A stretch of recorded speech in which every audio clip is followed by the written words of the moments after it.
Տիկին Պողոսյան, Տիկին Պողոսյան բժիշկները, այսպես ասած, ապահովագրական առաջին աշխատավարձն են ստացել ու դժգոհություններ կան։ Մի փոքր կպատմեք մեզ ինչ դժգոհություններ են առաջացրել։ Այո, բժիշկները ստացել են իրենց առաջի ապահովագրության ներդրումից հետո աշխատավարձը բավականին ցածր թվերով եւ ուշացումով։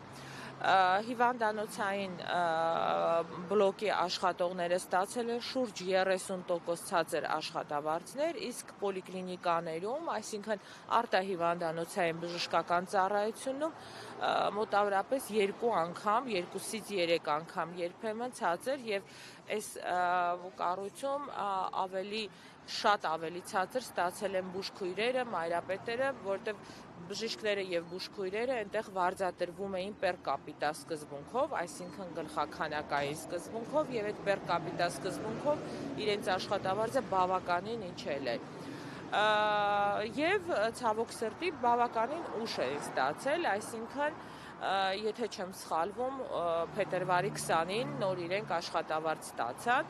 իսկ դրանից առաջ մենք տեսանք առողջապահության նախարարության հայտարարությունը, որ խնդրում եմ ըմբռնումով մոտենալ, որովհետև նոր համակարգ է, չենք կարողացել սա անենք, չենք հասցրել նա անենք եւ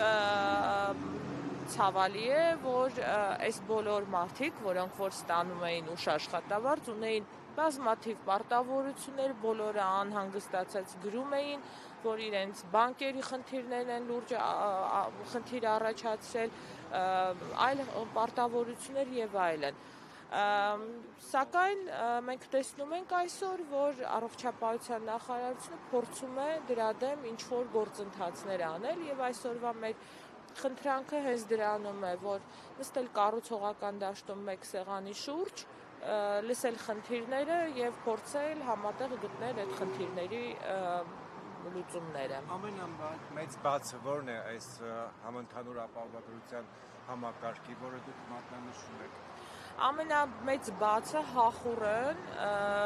մտնելն էր համակարգը, մեկնարկելն էր համակարգը, որովհետև առողջապահական ապահովագրությունը մեկնարկվեց առանց պատշաճ իրազեկման, թե բուժաշխատողներին իրենց անելիքների մասին, թե քաղաքացիներին ինչ իրավունքներ ունեն։ Երկրորդը դեկտեմբերի 31-ին հիվանդանոցների հետ Zoom հարթակում ինչ-որ փաստաթղթեր էին ուզում, այսինքն անգամ չունեին պայմանագրեր հիվանդանոցների հետ, սակայն հունվարի 1-ից մեկնարկվում էր համակարգը։ Մեր ապահովագրությունը ներդրվեց առանց հիմնադրամի ստեղծմանը եւ առ այսօր այդ հիմնադրամը անհասկանալի է ինչպես է ստեղծվել, ինչ աշխատողներով է ստեղծվել եւ այլն։ Ներդրման պահին հունվարի 1-ին մենք ունեինք ապահովագրական հիմնադրամում 1 աշխատող, դա հիմնադրամի տնօրենն էր, որը որ ժամանակավոր պաշտոնակատար էր։ Բազմաթիվ իրավական ակտերի բացով նախագծային փուլում մենք ներդրեցինք եւ այս ամեն ինչը բերում է բազմաթիվ բացերի եւ խնդիրների։ Այսօր բուժաշխատողների աշխատավարձ չունենալը, չհաշվարկելը, թերի հաշվարկելը հենց այդ բացերի խնդիրն է։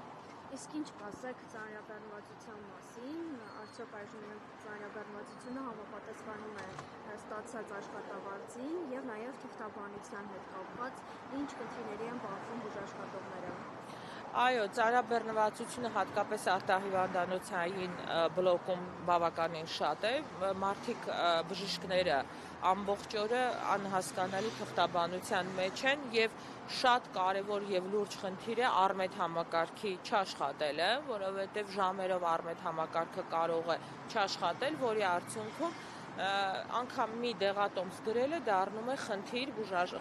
բժիշկների համար։ Եվ դրա արդյունքում մենք ունենք այդ խնդիրը, ինչպես նաև շատ ծանրաբեռնված են հիվանդանոցները, որովհետև մարդիկ հատկապես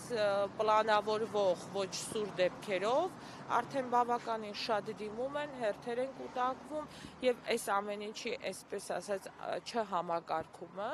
վերել է նրան, որ բժշկական հանրույթը ծանրաբեռնված է եւ այդ ծանրաբեռնվածության արդյունքում նրանք սպասում էին, որ կուներան համապատասխան վարձատրություն, սակայն նրանք ստացան այն, ինչ որ մենք տեսնում էինք։ Ճիշտ ասած, ամենակարևորը, որ ես խոսել եմ բազմիցս, դա սակագների վերանայումն է, որովհետև երբ որ քեյսերը ինքնարժեքից ցածր են դրվում ապահովագրական փոխհատուցումները, ապա դրանք եւ սև շրջանառության պատճառ կարող են դառնալ եւ բժիշկների կողմից անհատական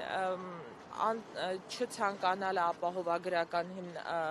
ապահովագրական հիվանդին սպասարկելը, ինչպես նաև այդ սակագնից է ձևավորվում բուժաշխատողների աշխատավարձը, եւ մեկ օր ուրբաթ օրը Անահիտ Ավանեսյանը արդեն իսկ հավաքել է ամբողջ ղեկավար կազմին եւ հանձնարարել է իսկ տեղեկություններին, որ նորից ներկայացնել սակագնային առաջարկներ։ Այն հիմա շատ կարևոր փուլ է եւ դրա համար ենք մենք այսօր այստեղ խնդրում, որպեսզի լսեն մասնագիտական հանրույթին, նստեն մեկ սեղանի շուրջը, ճիշտ հաշվարկներ կատարվի, ճիշտ գնագոյացման հաշվարկներ կատարվի, որպեսզի եւ հիվանդանոցները պարտավորված եւ շահագրգռված լինեն ապահովագրության շրջանակներում հիվանդներին բարձր որակով սպասարկմանը եւ նաեւ բուժաշխատողները դրանից ստանան նորմալ արժանապատիվ աշխատավարձ։ Կարծես ամենաշատը բողոքում էին վիրաբույժները, որ իրենց աշխատավարձը ցածր է, իսկ Տիկին Ավանեսյանը նշում էր, որ այդպես չէ եւ վիրաբույժները ստանում են բարձր աշխատավարձ, ինչ կասեք այդ մասին։ Ճիշտ ասած, իմ համար շատ տարօրինակ էր ապահովագրական հիմնադրամի, այսպես ասած, հարցազրույցը, որտեղ նա վիրահատությունները բաժանեց ռուտին եւ ոչ ռուտին վիրահատությունների աշխարհում նմանատիպ ստատիստիկայի կամ նմանատիպ դասակարգման ես չեմ հանդիպել, որ օրինակ խոլեցիստեկտոմիան դա ռուտին վիրահատություն է եւ իրենք շատ հստակ մի բան են ասում է ռուտին վիրահատող վիրաբույժը չի կարող բարձր աշխատավարձ ստանալ այս կառուցվածքով։ Իսկ ռուտին վիրահատություն իրանց դասակարգման արվում է մեր բոլոր մարզերի վիրաբույժների կողմից, որովհետև ավելի բարձր վերակենդանացման մակարդակ ունեցող հիվանդանոցները Երևանում են եւ բարդ վիրահատությունները կատարվում են Երևանում։ Եվ այո, վիրաբույժները ստացան ցածր աշխատավարձ շատ եւ անգամ լավագույն վիրաբույժը, որ մի քանի ամիս առաջ արդեն վիրահատությունները ունի դրած, ինքը բողոքում էր անձնական խոսակցության, որ 30% պակաս է ստացել։ Այսինքն մենք ունենք խնդիր ամբողջ համակարգի հետ, ոչ միայն ռուտին վիրահատություններ կատարողների հետ։ Իրականում էլի դա գալիս է սակագների սխալ գնահատումից։ Օրինակ, եթե ոսկրերի չբարդացած բաց կոտրվածքի դեպքում մենք կատարում ենք վիրաբույժը կատարում է վիրահատություն, այդ վիրահատությունը գնահատված է 100,000 դրամ։ Դրանից վիրաբույժը ստանում է 13,000 դրամ, բայց այդ վիրաբույժը կատարում է նույն ստրեսային վիրահատությունը, ինչ որ կաներ մեկ այն վիրահատության ժամանակ։ Շնորհակալ եմ։